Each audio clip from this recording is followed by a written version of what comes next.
So good evening everyone. वैसे तो मैं रात को बना रही हूँ लेकिन आपको शाम पे आपके पास शाम को आएगी शायद। तो good evening everyone, welcome back to the channel. Hope आप लोग सब स्वस्थ होंगे, मस्त होंगे। मेरा ना बहुत दिनों से मन कर रहा था कि मैं एक ऐसे संत के बारे में बोलूँ। मतलब अभी मैं आपको बताऊँगी, मैं आपको नाम नहीं बताऊँगी, आगे आगे जाके आपको क्लियर होता रहेगा। तब उनका नाम प्रकाश हुए, मतलब मैं बताऊँगी, ठीक है। तो बात है 1860 से 1870 के बीच में। मिलिट्री ऑफिस दानापुर एक जगह है, वहाँ पे था military office, public military office. वहाँ पे क्लर्क काम करते थे जिनका नाम था किरानी बापू। उनके किरानी बापू एक बार क्या हुआ, फाइल्स लेके, बहुत सारी फाइल्स थी, वो अपने ऑफिसर के पास जाते हैं। तो वो देखते हैं उनके ऑफिसर ऑफिस में नहीं थे, तो वो फाइल रख के वापस चले जाते हैं। जब वो सेकेंड टाइम पे आते हैं तब वो देखते हैं उनके जो ऑफिसर थे वो खिड़की पे खड़े होके ना, वो बहुत मतलब दुखी थे, मतलब वो बहुत परेशान हो रहे थे। तो उन्होंने बोला आप फाइल रख के चले जाइए। तो उन्होंने बोला सर सब कुछ ठीक हो जाएगा, आप चिंता मत करिए। तो उनको थोड़ा वो हुआ, उनको थोड़ी खुशी हुई, उनको थोड़ी राहत मिली कि चलो ठीक है। तो वो मुस्कुरा के वो चले गए। जब किरानी बापू तीसरे टाइम पे आए तब उन्होंने बोला ऑफिसर ने, आज हम कोई काम नहीं कर रहे हैं, आप प्लीज़ आप चले जाइए, आप मेरे को अकेला छोड़ दीजिए। किरानी बापू को तो पता था क्यों वो दुखी हो रखे हैं। तो किरानी बापू ने बोला सर मैडम, मतलब जो ऑफिसर की वाइफ थी, तो उन्होंने बोला कि मैडम ठीक हो जाएगी और वो आपको अभी लेटर लिख रही है जो आपके पास मेल में आएगा। अगली जो मेल आने वाली है वो उनकी आपकी वाइफ का ही होगा और वो अगली फ़्लाइट से वो इंग्लैंड से भारत आने वाली है। तो किरानी बापू ने उनका मतलब विश्वास नहीं करा, वो बोलते अच्छा ठीक है जाओ। तो अगले दिन जो उनका ऑफिसर का जो चेला था, एक चेला गया किरानी बापू के पास कि किरानी बापू आपको ऑफिसर बुला रहे हैं, आप जल्दी आओ। तो ऑफिसर के पास जब गए तो ऑफिसर किरानी बापू को बोल रहे हैं, किरानी बापू आपके अंतर्यामी हो, आपने कैसे, आपने तो भविष्य बता दिया था। कहते देखो मेरी वाइफ का लेटर आया है और वो अगले दिन, वो कल मेरे पास आने वाली है, मतलब भारत आने वाली है। तो उनको तो पता था। किरानी बापू को ऑफिस में लोग पगला बापू के नाम से भी जाने जाते थे। पगला बापू क्यों बोलते थे? क्योंकि उनको किसी बात की टेंशन नहीं होती थी, वो हमेशा खुश रहते थे और वो ना अपने में रहते थे, अपने में थोड़ा मतलब सीरियस होके और खुश होके रहते थे, लेकिन उनको किसी बात की वो नहीं थी, तो उनको पगला बापू भी बोलते थे। तो इसके बीच में क्या हुआ, अगले दिन तो उन्होंने बोला ऑफिसर ने ठीक है जब मेरी वाइफ आएगी तो मैं आपको उससे मिलवाऊंगा। तो किरानी बापू हंस के चले गए। अगले दिन जब उनकी वाइफ आई तो उन्होंने देखा, तो उन्होंने बोला ऑफिसर ने, पगला बापू देखिए ये मेरी वाइफ है। तो उनकी वाइफ ने बोला ओ माय गॉड, आप यहाँ पे क्या कर रहे हो? तो ऑफिसर को कुछ समझ ही नहीं आया। ऑफिसर ने बोला ये क्यों बोल रही हो, तुम इनसे पहले मिल चुकी हो क्या? कहते जब मैं बीमार थी, जब मैं बेहोशी की हालत में थी, यही तो आए थे मेरे पास में। इन्होंने मेरे सर पे हाथ रखा और बोला बिटिया तुम ठीक हो जाओगी, तुम अपने ऑफिस जो सर हैं उनको वो लिखो, अपने हस्बैंड को लेटर लिखो और फ्लाइट बुक करवाओ, नहीं तो वो तुम्हारी टेंशन में इधर ही आ जाएंगे इंग्लैंड। तो दोनों तो फिर भाई शौक रह गए। तो ये जो पगला बापू थे ये और कोई नहीं, ये हमारे श्री श्री श्यामाचरण लाहिरी महाशय ही थे, जो कि मावतार बाबा जी के एक स्टूडेंट रह चुके हैं।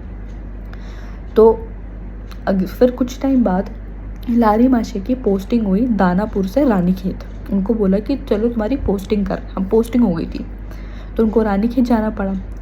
रानीखेत में जाके 10-15 दिन उनको जो काम करना था उन्होंने काम करके, तो उनके सब ग्रुप ने मतलब डिसाइड करा कि वो जाएंगे और वो थोड़ा देखेंगे, हिमालय को देखेंगे, प्रकृति मतलब घूमेंगे थोड़ा। तो जब घूम रहे थे अपने साथियों के साथ तो उनको अपने नाम की आवाज़ आने लगी, श्यामाचरण लाहिरी, श्यामाचरण लाहिरी, श्यामाचरण लाहिरी। तो वो सोच रहे थे मेरे को कौन बुला रहा है ये। तो उन्होंने अपने दो जो उनके साथी थे उनको बोला तुम लोग वापस जाओ, मैं आ रहा हूँ, मैं कुछ टाइम बाद आ जाऊँगा। तो वो चले गए। तो लाहिरी महाशय अपनी जहाँ से वो आवाज़ आ रही थी, वो एक दोनागिरी पर्वत जो है वहाँ से आवाज़ आ रही थी। तो उस आवाज़ को फॉलो करते करते वो जब ऊपर जब जा रहे थे तो उनको सामने एक साधु दिखे, एक महात्मा दिखे, जो उनको बुला रहे थे कि इधर आ, ऐसे हाथ के इशारे से बुला रहे थे इधर आओ। तो वो आए। तो वो बोलते महाशय आप कौन हैं, आपको मेरा नाम भी पता है लेकिन मैं तो आपको जानता नहीं हूँ। तो तो जो उनके गुरुदेव थे, जो महाअवतार बाबा जी थे, वो हंसे कि अच्छा। तो उसके बाद उनको एक कमंडलू दिखाया जिस पर पवित्र जल जो होता है वो था। एक कंबल आसन दिखाया कि तुम्हें ये पता है क्या है। बोलते नहीं मेरे को नहीं पता। तुम मेरे को जानते हो? नहीं मेरे को भी नहीं अपने गुरुदेव को भी नहीं जानते थे उस टाइम पे। एक गुफा की तरफ दिखाया, हाथ करा, इशारा करा, ये जगह जानते हो? बोलते नहीं मैं तो नहीं जानता। गुरुदेव बोलते अच्छा ठीक है, कहते यहाँ पे बैठो। तो उनको स्पर्श किया गुरुदेव ने अपना स्पर्श दिया और लहरी महाशय को, जिससे उस स्पर्श से उनकी बॉडी में एक करंट, एक बिजली दौड़ी और उसके कारण वो समाधिस्थ हो गए। वो कॉन्शियसनेस के ऊपर चले गए, मतलब सब कुछ खो दिया, समाधिस्थ हो गए। ठीक है, उसमें ध्यान में चले गए। ध्यान में जब टूटा, जब ध्यान से वो वापस आए, तब उन्होंने बोला मेरे को अब याद आया, मैंने जो पिछले जन्म में जो मेरा साधन किया था वो यही इसी गुफा में किया था। ये मेरा आसन है, ये मेरा कमंडलू है और आप ही मेरे गुरुदेव हैं। तब महाअवतार बाबा जी ने बताया कि मैं तुम्हारी 40 साल से मैं तुम्हारी प्रतीक्षा कर रहा हूँ, और जब से तुमने इस स्थान को, पिछले जन्म से जब तुम इस स्थान को छोड़ के गए हो, जब तुमने शरीर छोड़ा है, उसके बाद से मेरी नज़र तुम्हारे पे थी। जब तुमने जन्म दिया था मैं वेट कर रहा था कि कब तुम संसार में आओगे, मतलब शादी होएगी, तब हमें एक सही टाइम का वेट कर रहा था कि कब तुम मेरे से मिलोगे। और कहते ये जो तुम्हारी पोस्टिंग थी, ये अब तुम्हारे ऑफिसर को समझ में आएगा कि तुम्हारी पोस्टिंग गलत हुई है। तुम्हारी पोस्टिंग नहीं होनी थी, वो किसी और की होनी थी, लेकिन ये मैंने करवाई है। इस किस काम के लिए अभी आगे पता चलेगा। तो अब तुम्हारे को क्रिया दीक्षा मिलने वाली है। तो क्रिया दीक्षा के लिए उससे पहले तुम ये जो तेल वहाँ पे रखा हुआ था उसको उन्होंने बोला कि ये ग्रहण करो और जाके थोड़ा रेस्ट कर लो।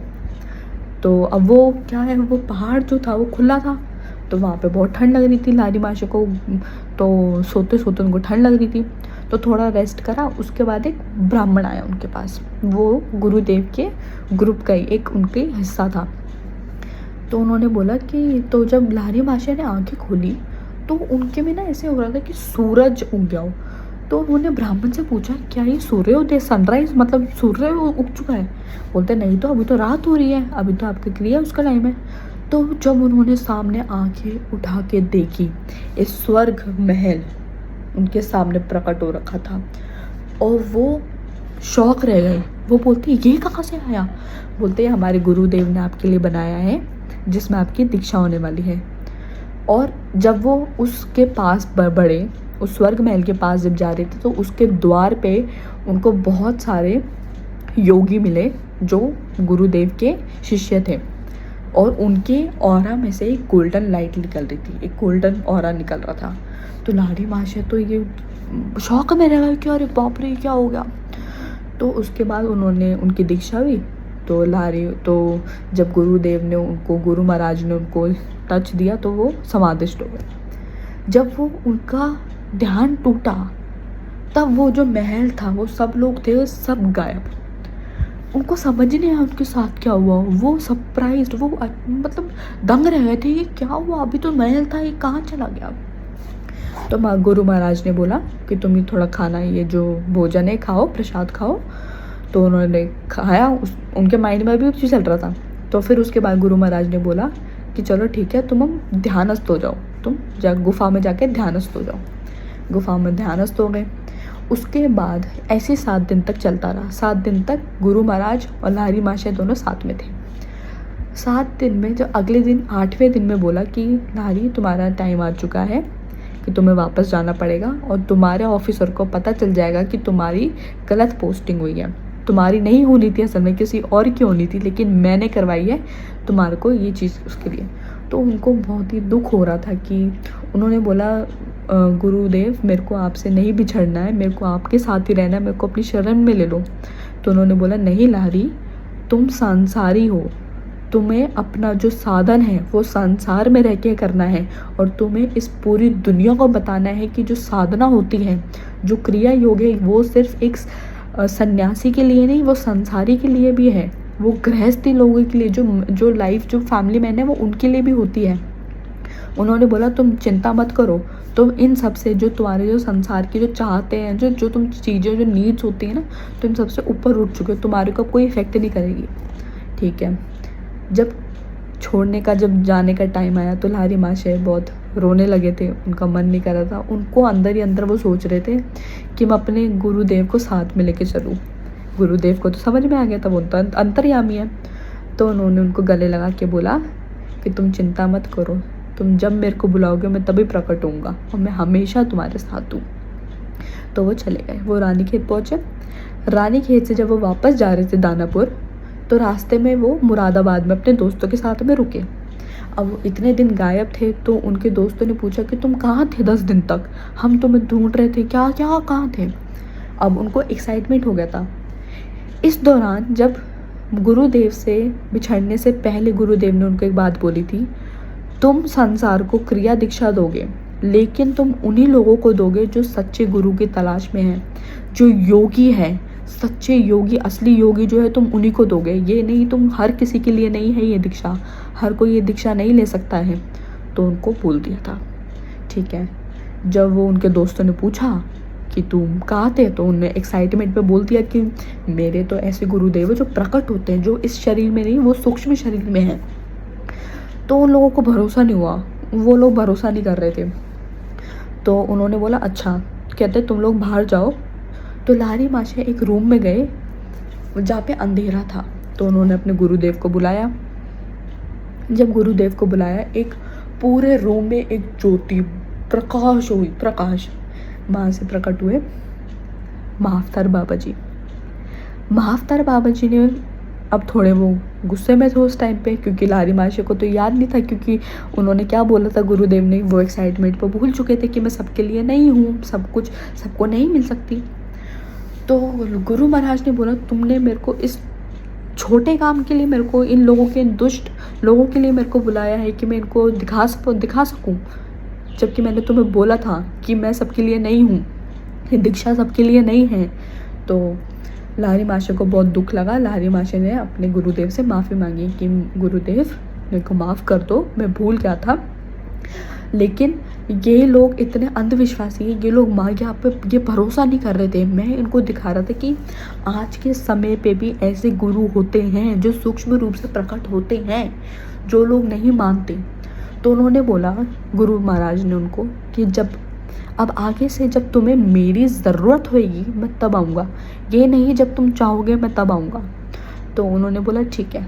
लेकिन उन्होंने एक प्रार्थना भी करी, एक रिक्वेस्ट भी करी गुरु महाराज से कि गुरुदेव मैं आपसे एक प्रार्थना करता हूँ कि प्लीज़ आप इन लोगों को, जो मेरे दोस्त हैं, इन लोगों को दिखाइए, जो अंधविश्वासी, जो आप भरोसा नहीं करता है इन चीज़ों पे, तो आप उनको दर्शन दीजिए। तो उन्होंने बोला ठीक है, दरवाज़ा खोलो।